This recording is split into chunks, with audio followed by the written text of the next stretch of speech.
Hello viewers, I doctor SBK Lal welcome you all in my YouTube channel. मेरे YouTube channel में आपका बहुत बहुत स्वागत है। अगर आप इस चैनल पर नए हैं तो चैनल को सब्सक्राइब कर लें। आज का हमारा टॉपिक है कोलिजन। अब इसमें हम देखेंगे सबसे पहले कि क्या इसका डिफिनेशन है, उसके बाद टाइप्स ऑफ कोलिजन पर विचार करेंगे और उसके अलावा direct impact on a fixed horizontal plane पर विचार करेंगे। साथ ही हम Newton's experimental law of collision के हिसाब से कुछ फार्मूला सब जो डिराइव होता है और कोलिजन का जो कांस्टेंट होता है उसके बारे में चर्चा करेंगे। तो आइए सबसे पहले समझते हैं कि व्हाट इज कोलिजन।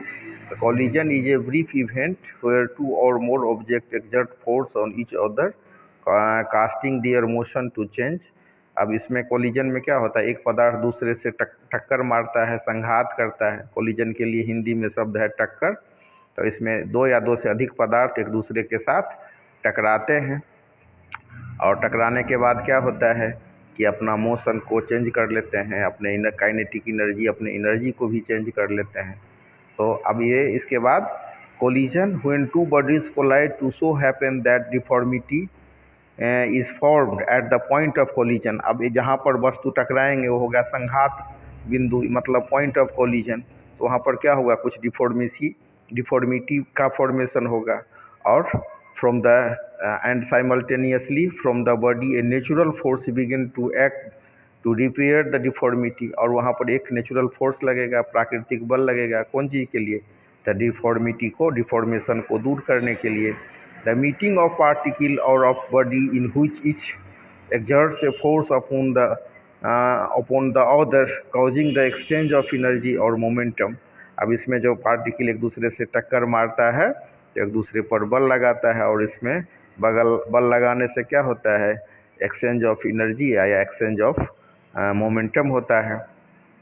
इसके बाद the property of body which make it to acquire the original shape is called elasticity of a body. It is due to the property of the body springs off after collision.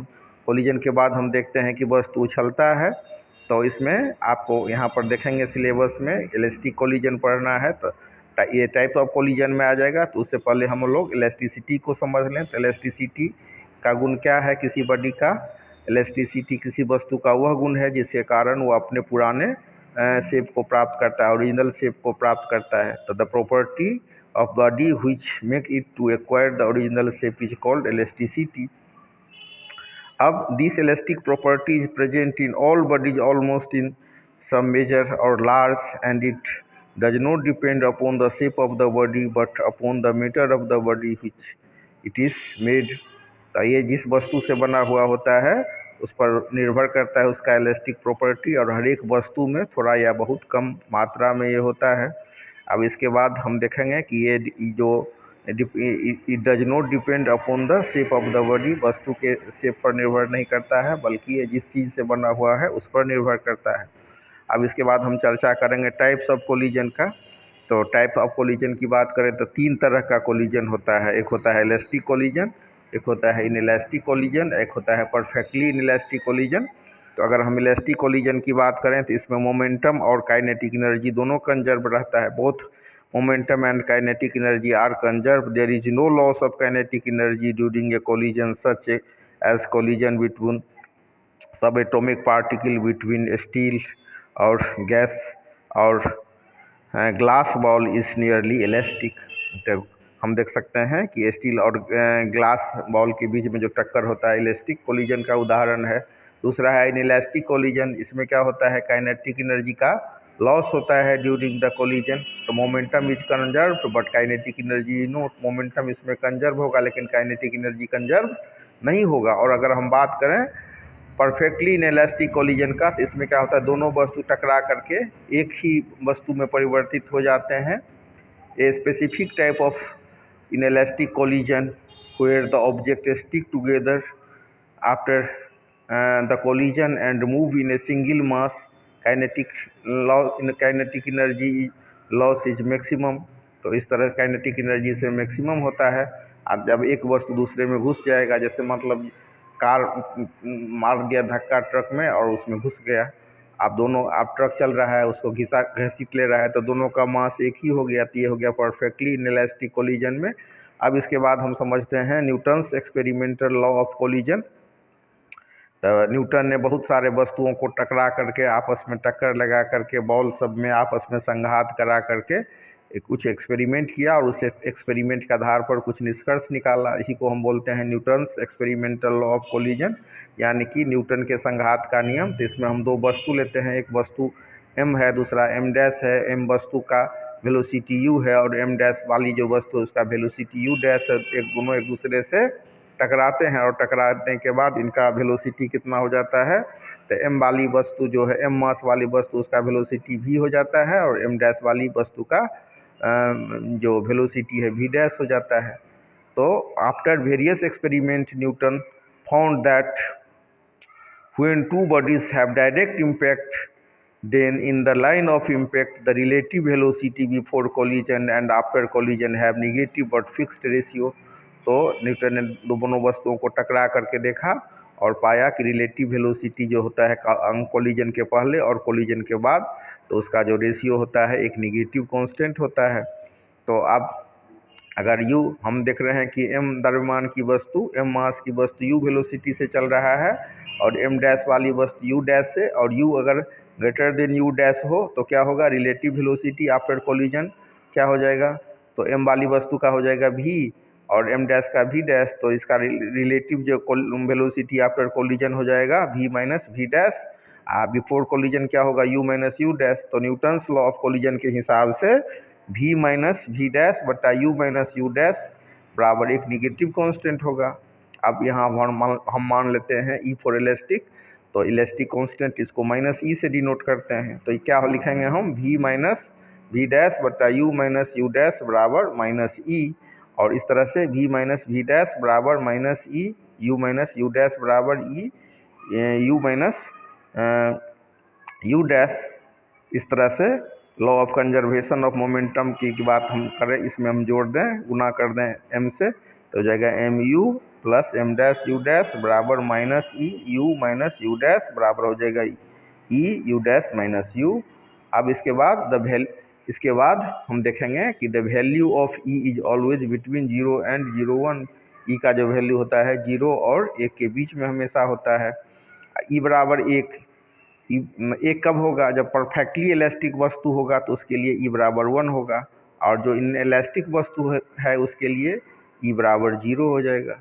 अब इसके बाद हम समझते हैं direct impact on a fixed horizontal plane. तो इसके लिए let a ball falls from a height h on a horizontal surface, it falls with a velocity u in time t, then u square बराबर 2gh और u बराबर हो जाएगा under root 2gh।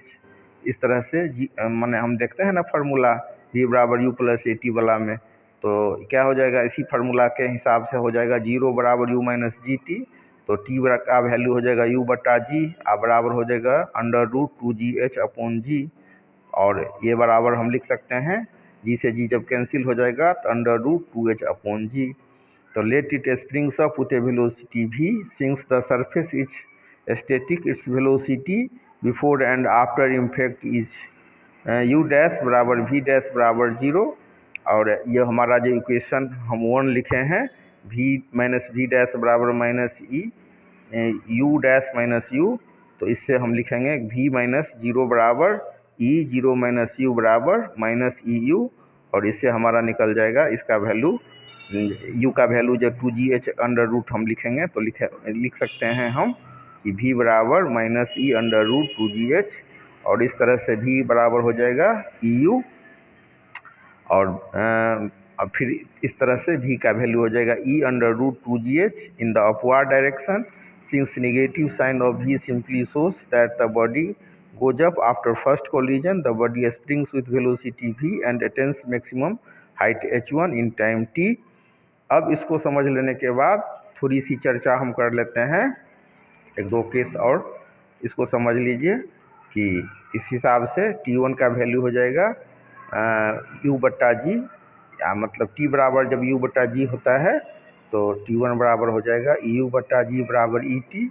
और अगर वस्तु उछलता है हाइट h ऊंचाई से, अगर हम एक गेंद को गिराएं तो फिर दूसरे बार क्या होगा, फिर h2 ऊंचाई तक उठेगा, फिर h3 ऊंचाई तक, तो इस तरह से हम H1 H2 H3 का वैल्यू निकालेंगे।